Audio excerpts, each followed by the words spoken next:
Hi friends, it's Shay and welcome back to Shay's Kitchen.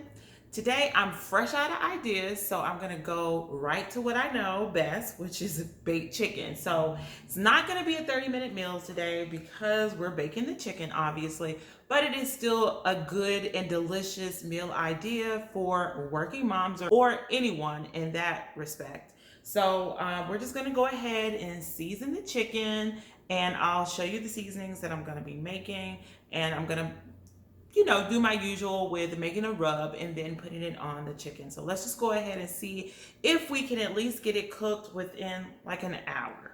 So I have my Butcher Box chicken legs here. If you guys aren't familiar with the Butcher Box, I did recently do a video and I'll link that one so that you guys can see my 1 year review of that. But I do love the quality of the meat that the Butcher Box gives.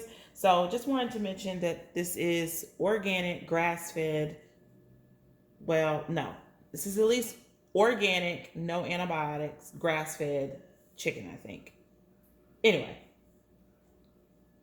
so we're gonna go ahead and start with our seasoning blend. We're gonna have some parsley. I'm just eyeballing this with a teaspoon. So we're gonna have a teaspoon of parsley. This is spike seasoning. This is my all-purpose or seasoned salt type of seasoning blend that I choose to use.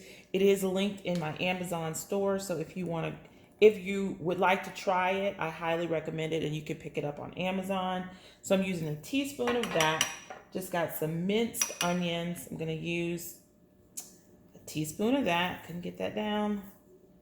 A teaspoon of garlic powder. And we're also going to use a teaspoon of this all-purpose Greek seasoning. It does not want to come out, but we're going to just add that. And we're just going to mix it up, give it a really good blend. And I'm just going to grab the kosher salt and add just a little bit of that because I do not believe that there is enough salt in this to season. But I'm only going to use a little bit, guys. So just about a half a teaspoon. And I'm just basically lightly dusting it with the salt. Now we're just going to grab a pinch of this and also lightly dust it all over. Try to get it all coated.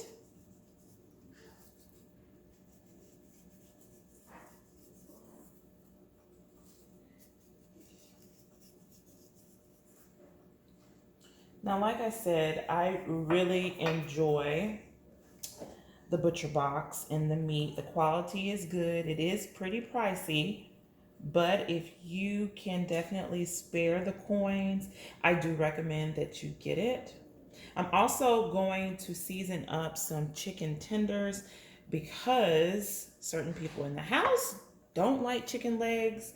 And so I'm just going to season the chicken tenders with the same exact seasoning blend. I'm just going to saute those on the skillet while these are being baked. So as an alternative, if you do want to turn this into a 30-minute meal, you can definitely substitute a cut of chicken that does not have the bone in it. So that could be chicken thighs, chicken breasts, chicken tenders.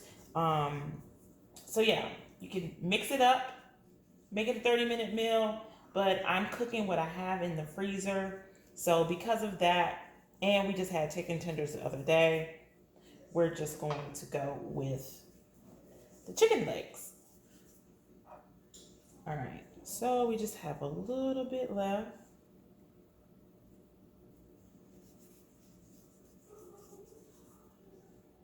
I have my oven set at 365 degrees. So I'm just gonna go ahead and pop this in and let this bake until it is completely done. I'm not going to cover it. I'm going to leave it uncovered and allow it to cook.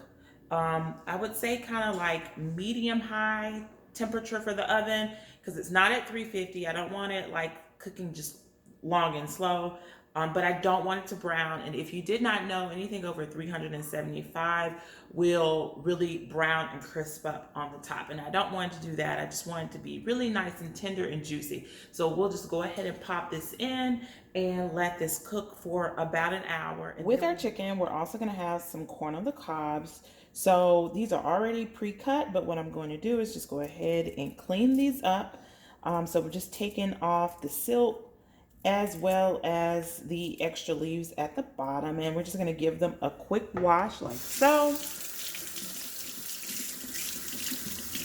And we're going to just pop those in half. I'm going to be cooking these in my Instant Pot, and this is the first time I've ever made corn on the cob in the Instant Pot. So just a quick Google search tells me that I'm only supposed to use 1 cup of water and 4 ears of corn. So I am considering this 1 full ear of corn, and I'm just again popping it in half. Oh, that wasn't really in half, but we're good with it. But I'm gonna basically cook a total of 8 of these. So I have the trivet in, and I'm just gonna put 1 cup of water. Then I'm just gonna stick my pieces of corn in here. I'm going to salt it. Now I always salt my corn when I'm boiling it, so I'm going to assume this will be fine as well. Then we're going to pop the lid on. Make sure that it is on sealing. I'm not sure if the Instant Pot or some of the versions have a corn button, but mine does not. So what I'm going to do is I'm going to hit pressure cook. I'm going to set it for 2 minutes. I do not want to keep it warm, so I'm going to hit that to turn it off. And within 30 seconds, or even maybe like 10 to 15 seconds, it will start to cook. Now, y'all know I usually roast my asparagus, but today I'm opting to do it stovetop. So I'll show you how I do it on top of the stove when I'm not roasting it in the oven. Before I go ahead and put them in the skillet, I basically trim the end, the very, very bottom, about this much off of the asparagus, and then I cut them in half so that they're easy to cook up, and I can get more of them in the pot and cooking evenly as opposed to putting the full length of the asparagus in. So here I just have some olive oil that is heating. And guys, this is really hot. I probably let it get a little too hot because these are not completely dry. So it's going to really make a good hot mess when I put these in here. So I don't recommend that you do this, but this is what I'm working with today. Matter of fact, let me just go ahead and drop them in. A nice little bitter splatter.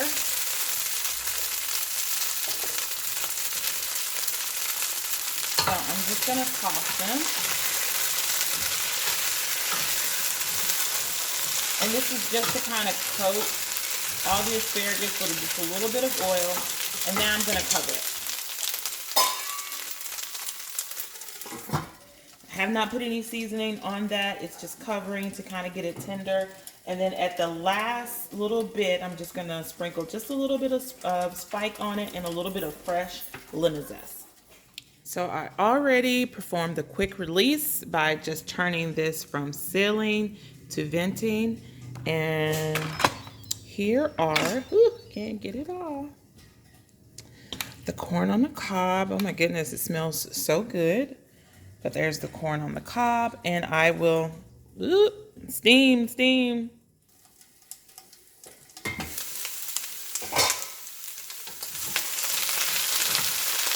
as you can see, it's starting to turn. So you have some that are a really nice dark green color and others that are still really pale. So you want to just toss it to make sure that all of them have a chance to get kind of close to the heat and start to cook and get that really dark emerald color, green color to it. Because once they all reach that color, that means that they're going to be al dente, meaning they're not going to be little wimpy asparagus. They're going to be crunchy, tender asparagus, and that's what I'm going for. So most of the asparagus are this really deep dark, let me see if you can It's really deep green, emerald green color. That's what you're looking for to indicate that it is done. So I'm gonna go ahead, give it another quick twist, another quick turn of the spatula here. We're gonna use some spike. We're just gonna generously season it. Have a little black pepper. Give that a little, is anything coming out? We'll give that a little shake. I'm going to turn off the heat. Gonna turn it again once more.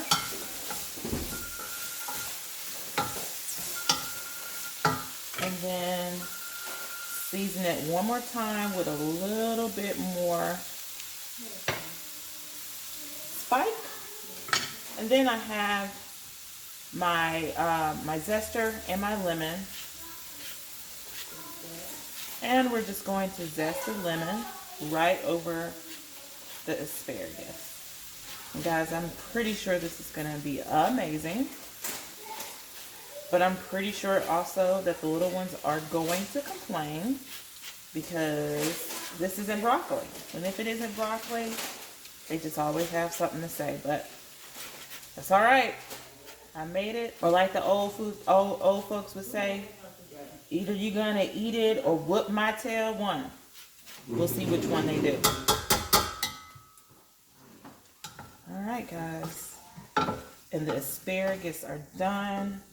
And I'm going to just remove them from the hot eye. I'm not going to put this top back on because that would, you know, encourage it to continue to cook. And I don't want it to get any more done than it already is. So we're just going to put this off to the side and check on the chicken. And if it's done, we're going to pull that out and go ahead and make plates. Dinner was not 30 to 45 minutes tonight. That does not mean it won't be delicious. So we're going to go ahead and make the kids' plate.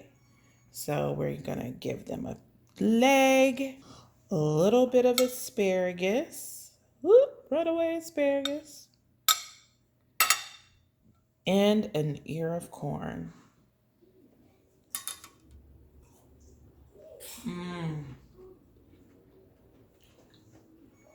Those asparagus are yummy. I hope you guys enjoyed the video. Please make sure that you leave any questions or comments down below. And also subscribe to the channel if you haven't done so already. And make sure that you hit the like button if you enjoyed the video. And for those of you that aren't following me on my Instagram page, go ahead and head right on over there to Shay's Country Kitchen and follow me there. Until the next time, I'll see you guys soon. Bye-bye.